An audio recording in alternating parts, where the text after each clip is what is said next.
ချင်းတောင်ဒေသဤပွင့်နေရသည်တောင်ရမီးရှို့ချိန်ချင်းလိုက်စို့ရွာရဲ့ရွာသူရွာသားများဟာအလုတ်ကိုစီလှုပ်ကြဖို့စိုင်းပြင်နေကြတာပေါ့ကွယ်တကယ်တော့အဲ့ဒီဒေသလေးဟာအရင်ကစစ်ဖြစ်ပွားခဲ့တဲ့ဒေသနေရာလေးပေါ့အဲ့ဒီရွာသားထဲမှာဆလိုင်းထွန်းဆိုတဲ့သူတယောက်ရှိတဲ့သူကတော့ တောင်းရမလုပ်ရတာတော့အတော်ကြနေပြီကွာရီးစားဟောင်းနဲ့တွားတွေ့မှလို့ပဲ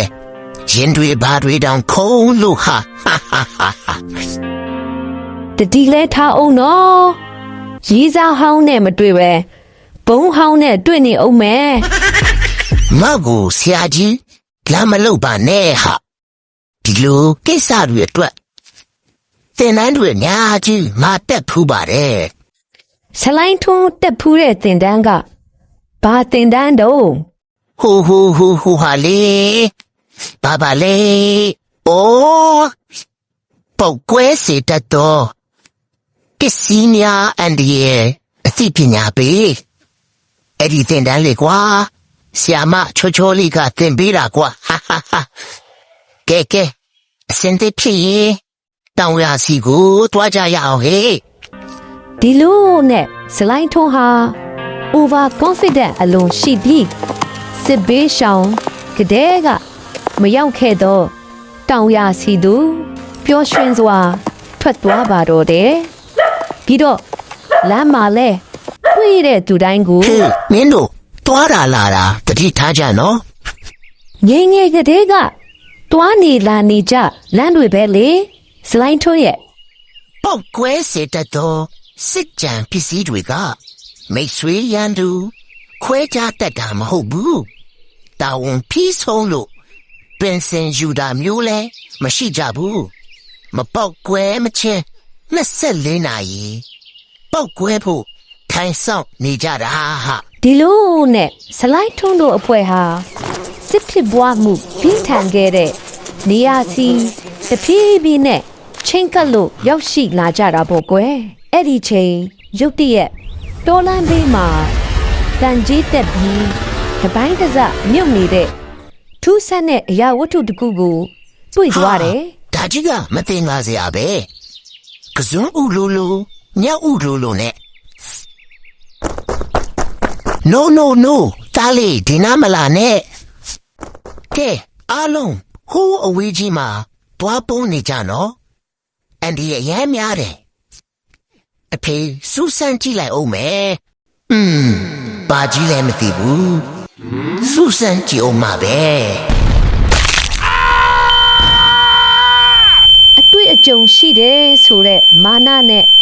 စက္ကန့်ပိုင်းလောက်ပေါ့ဆလိုက်ခြင်းဟာဆလိုင်းထွန်းရဲ့မိသားစုကိုအရေးမဲကြီးစွန့်ထင်သွားခဲ့တာပေါ့ကံကောင်းထောက်မစွာအသက်မဆုံးရှုံးရပေမဲ့အာကူရတဲ့ခြေထောက်တစ်ဖက်တော့ဆုံးရှုံးသွားခဲ့တယ်ဒီ ကျွန်တော်လိုငါသိငါတတ်တယ်ဆိုပြီးမပေါ်ဆစီခြင်းဘူးအခြေအနေတွေကလောကမှာအချိန်နဲ့အမျှပြောင်းလဲနေတတ်တယ်မလားဒါကြောင့်နံပါတ်1မရင်းနှီးရင်မထိနဲ့စစ်လက်ကျန်ပစ္စည်းတွေဟာပုံစံအရွယ်အစားအရောင်မျိုးစုံရှိပြီးတစ်သားပလတ်စတစ်တို့မဟုတ်တတ်ထူတို့နဲ့ပြုလုပ်ထားနိုင်တယ်၎င်းတို့ဟာတက်တန်းကုံဆုံးခြင်းမရှိဘဲနှစ်ပေါင်းများစွာအန်ဒီရဲ့ရှိနေနိုင်ပါတယ်နံပါတ်2ကလေးများအန်ဒီရဲ့ကလေးတွေကိုလုံခြုံမှုမရှိတဲ့နေရာတွေကို